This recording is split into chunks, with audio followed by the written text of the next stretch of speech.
I'm here with Evans from Pegasus Astro, and we are looking at the brand new Smart Eye. We saw the Smart Eye in preview last year. It's about to come out in this 2025 time period, right? Quarter two? In about a month. It's going to be ready for release in about a month, in less than a month basically.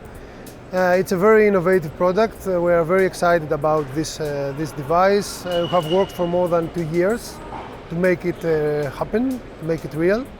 And the good thing about this is that it's the first electronic eyepiece, which means that it's a CMOS, it's a 533 IMX camera, and captures the photons from your target.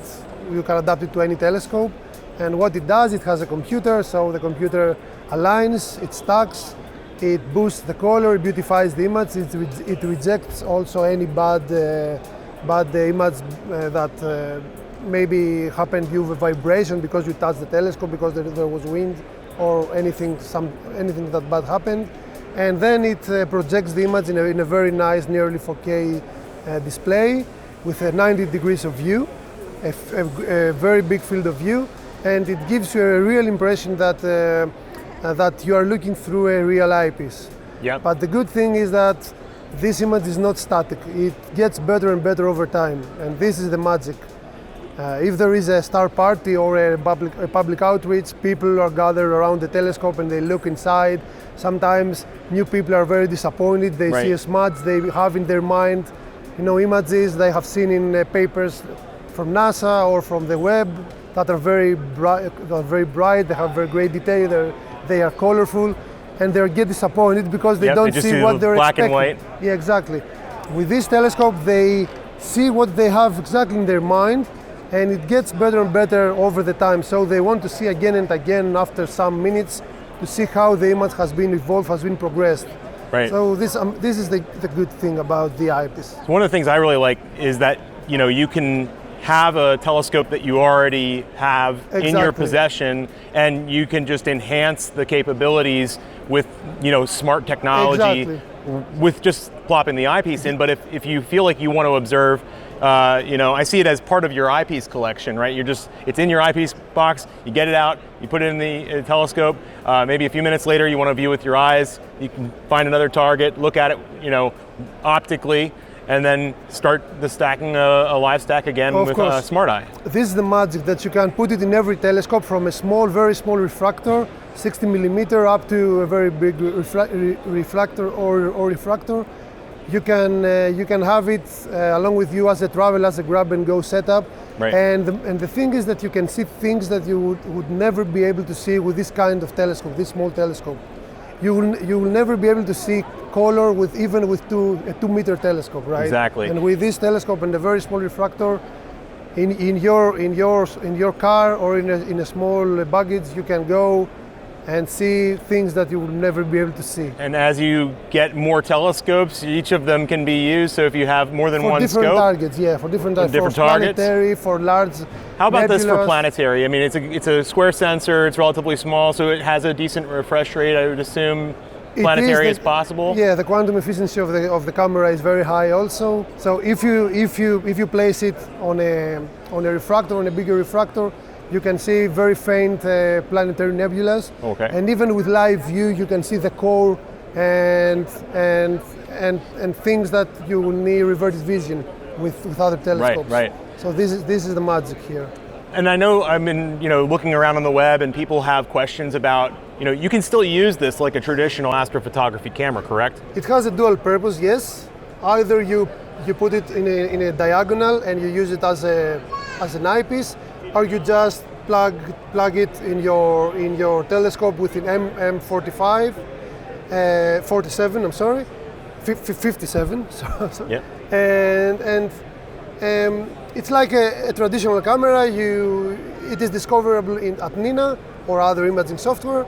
So you do the sequence, you set up your sequence with your target, and you do classic astrophotography, and you get the feeds. The feed files. And it can also be, you don't need your phone, but you can use it with your phone or your tablet? You can use it with your phone or your tablet. There are examples that if you have a lot of people around you, the device can stream what it projects in the monitor to your tablet or to your phone.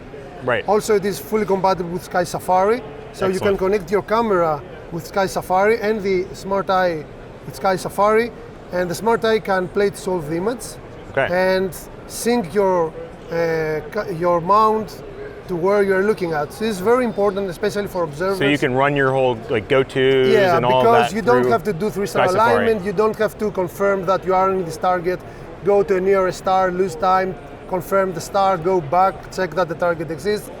You do a plate solve, it's super quick. Figures it all out for you. And syncs the mount with the target, and that's it. One of the things I like about SkySafari, once you're on a target, it has all that depth of knowledge that you can learn more about the object that you're actually looking at. You can have the audio tours that go along with it. Everything within SkySafari is now at your fingertips on top of what the Eyepiece is showing you. Now, can I look through the Eyepiece and see it on my tablet at the same time? Yeah, of course. So here is an example that now we are replaying some images we took from Winter Star Party in Florida. Yeah. If you can put it real close, it'll probably get it. You can see, There you go.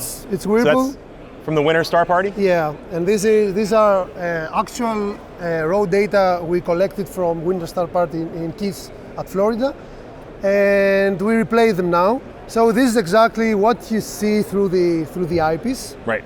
And it can also project, as you can see here, the image to multiple visitors around you, or friends, or in a school to the children, or to public outreach. So people can also see what you're looking without waiting to see. 5-10 minutes of waiting for the live stack to occur. As they're waiting, you can check inside what in the Smart Eye, and people can also look with their mobile phone. And this is the magic also, that they can also share the image, they can save it to their mobile phone, they can share it to their friends. You know, you say about, okay, well, it's going to take 5 or 10 minutes, but the nice thing is, as you said, you can kind of watch the image building up, which means that you can use that time to describe what's going on with like the actual object you're looking at. So you can talk about the dust lanes in the galaxy, you could talk about the core and how stars are forming in certain regions. Most of the times it's less than 4 or 5 minutes. Most of the times you can see the structure and the color in less than a minute. Oh, wow. So especially, let's say, for Orion or for very bright objects, as we do 5-second exposures, quick exposures, you can see the color in 15 seconds, right? 15 seconds. In 15 seconds, the colors will start build up, and after a minute, you can see the Orion in all of its glory. Okay, Orion is a very bright object, but usually with other targets and faint galaxies, in about a couple of minutes, you can see the target and the structure and the lanes and the dark lanes, even small nebulas around the galaxy. If there is a bigger galaxy like the Bode's galaxy M81 or M33 or M101, and you can you place filters in front of it?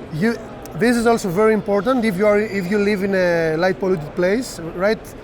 If you want to do observing with a traditional telescope, you have no chance, right? You have a big problem.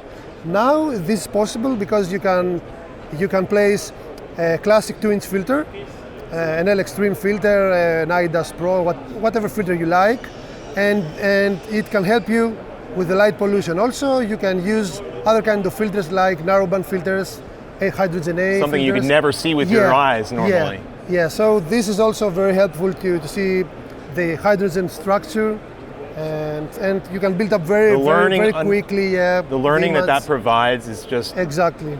It's hard to describe how much that will help someone to understand what they're looking at in terms of like scientific concepts. Exactly. So I'm super excited about this Smart Eye, guys. We're going to be seeing it coming soon in Q2 of 2025 here. So yeah, in about a month we'll be ready to start delivering the device. Excellent. So we are also very excited. Yeah. So more to come, guys. Excellent.